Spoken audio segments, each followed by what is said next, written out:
Assalamualaikum warahmatullahi wabarakatuh. Hai anak-anak soleh dan soleha. Kali ini Bu Intan akan mengajak teman-teman untuk mendengar sejarah Nabi Yusuf alaihissalam. Namun cerita yang akan Bu Intan sampaikan ini merupakan sambungan dari cerita yang sudah disampaikan oleh Bu Ria dan Bu Erika. Teman-teman sudah mendengarkannya ya dari cerita Bu Ria dan Bu Erika itu.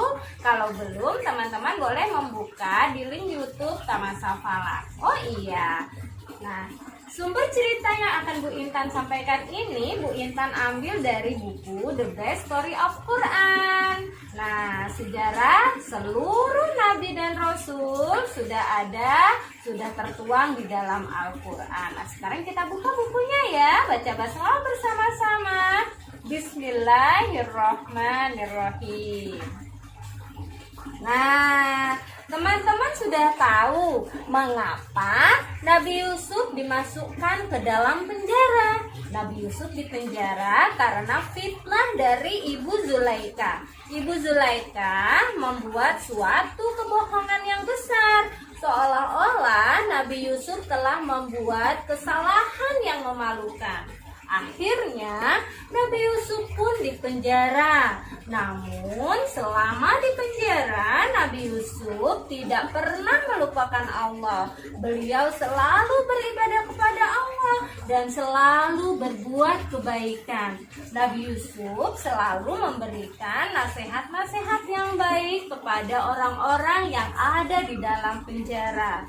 Nah, salah satu mukjizat yang dimiliki oleh Nabi Yusuf yaitu Nabi Yusuf memiliki kepintaran yang diberikan oleh Allah berupa dapatnya Nabi Yusuf mengartikan mimpi orang lain. Hal ini tidak dimiliki oleh manusia biasa seperti kita. Berkat kepintaran Nabi Yusuf alaihissalam, beliau dapat mengartikan mimpi sang raja. Oleh karena itu, Nabi Yusuf berkesempatan bertemu dengan sang raja. Raja pun sangat senang terhadap Nabi Yusuf alaihissalam. Beliau melihat hal ini bahwa Nabi Yusuf adalah orang yang sangat bijaksana. Oleh karena itu, raja langsung memerintahkan agar Nabi Yusuf dibebaskan dari penjara. Nabi Yusuf pun berhasil membaca mimpi Raja Mesir tersebut, teman-teman. Ini berkat mukjizat yang diberikan oleh Allah. Raja Mesir telah banyak mendengar hal-hal yang baik tentang Nabi Yusuf. Raja Mesir melihat bahwa Nabi Yusuf adalah orang yang cerdas, sabar, berbudi pekerti yang baik, dan juga jujur. Akhirnya, Raja Mesir memberikan kepercayaan kepada Nabi Yusuf untuk menjadi wakil raja. Nah, teman-teman, pada saat itu banyak daerah yang rakyatnya kelaparan. Namun, berkat kecakapan dan kehebatan Nabi Yusuf di dalam memimpin, maka rakyat yang ada di sekitar kerajaan tersebut tidaklah menderita kelaparan. Namun, mereka mempunyai persediaan yang banyak dan dapat menolong daerah lain untuk membeli makanan, persediaan makanan yang sedang mengalami kesulitan. Suatu hari terdapatlah rombongan orang-orang dari Palestina datang ke Mesir untuk membeli persediaan gandum di kerajaan tersebut. Nabi Yusuf mengenal beberapa orang di antara rombongan tersebut. Nabi Yusuf melihat bahwa mereka adalah saudara-saudara Nabi Yusuf yang telah membuang Nabi Yusuf ke dalam sumur ketika Nabi Yusuf kecil dulu. Nah, tetapi Nabi Yusuf hanya diam saja dan pura-pura tidak mengenal mereka.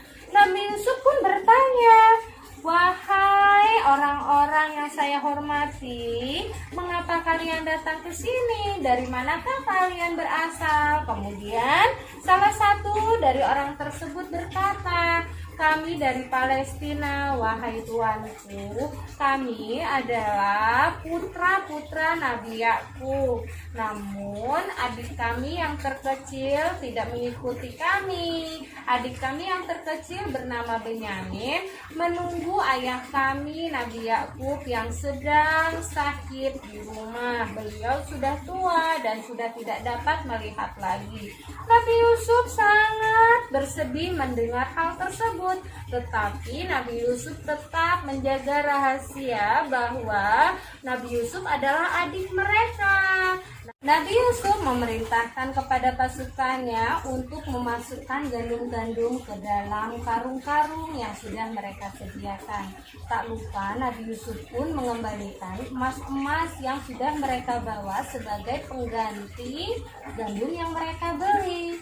Nah, Nabi Yusuf berkata kepada mereka, jika persediaan gandum kalian sudah habis, kalian boleh kembali lagi ke sini. Namun persyaratannya, kalian harus membawa serta adik kalian yang bernama Benyamin tersebut.